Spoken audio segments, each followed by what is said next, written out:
Hi అండి, అందరికీ నమస్కారం. Welcome to my YouTube channel. ఈ వీడియోలో తెలంగాణ ప్రభుత్వ ఉద్యోగులకు సంబంధించి పెండింగ్ బిల్లులు, కొత్త పీఆర్సీ అలాగే డీఆర్ పెంపుపై అయితే కీలక నిర్ణయం తీసుకున్నారండి. సో, ఆ వివరాలు ఈ వీడియోలో తెలుసుకుందాం. వీడియో అయితే ఎక్కడ గాని స్కిప్ చేయకుండా ఎండ్ వరకు అయితే చూసేయండి. వీడియో నచ్చితే ఒక లైక్ చేయండి. ఇంకా మన ఛానల్‌ని సబ్స్క్రైబ్ అవ్వనట్లయితే వెంటనే సబ్స్క్రైబ్ చేసుకున్నాను. నేను చేసే లేటెస్ట్ అప్డేట్ న్యూస్ ముందుగా మీరే పొందగలుగుతారు. ఇక వివరాలు చూసుకున్నట్లయితే మనం ఉద్యోగుల సమస్యలు పరిష్కరించాలి ప్రభుత్వాన్ని కోరిన టీజీఓ అధ్యక్షులండి ఏలూరు గారైతే ఈ విధంగా కోరడం జరిగిందండి. ఇక వివరాలు చూసుకున్నట్లయితే రాష్ట్రంలో ఉద్యోగుల సంక్షేమ సమస్యలను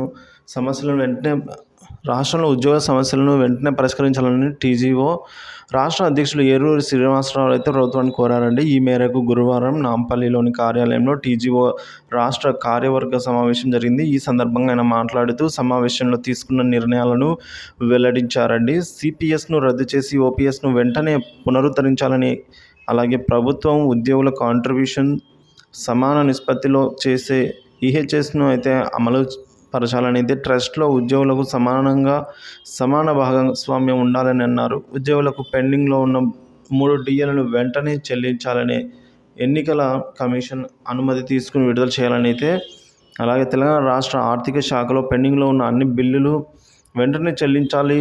అలాగే రాష్ట్ర విభజన సమయంలో ఏపీకి కేటాయించిన 144 మంది ఉద్యోగుల ఫైల్ నెంబర్ 586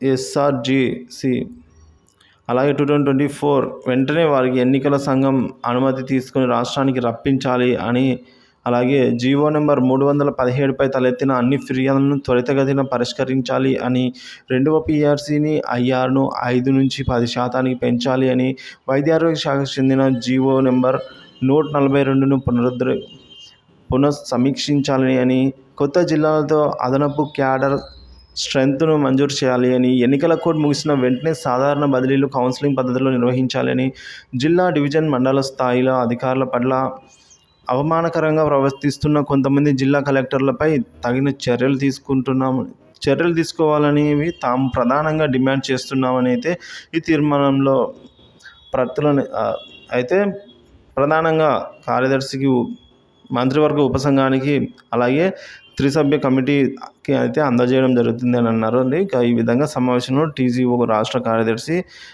తదితరులు అయితే పాల్గొనడం జరిగింది. సో, మొత్తానికి అయితే వారి ఉద్యోగుల సమస్యలు అన్నిటినీ కూడా వెంటనే నెరవేర్చాలి. అవసరమైతే ఎలక్షన్ కమిషన్ యొక్క ఈసీ యొక్క అనుమతి తీసుకొని వారికి జరగాల్సిన న్యాయం చేయాలి అని అయితే కోరడం జరిగిందండి టీజీఓ రాష్ట్ర అధ్యక్షులు. ఇది వాళ్ళ వరకు తాజా సమాచారం. ఇన్ఫర్మేషన్ నచ్చినట్లయితే లైక్ చేయండి. Thank you for watching this video.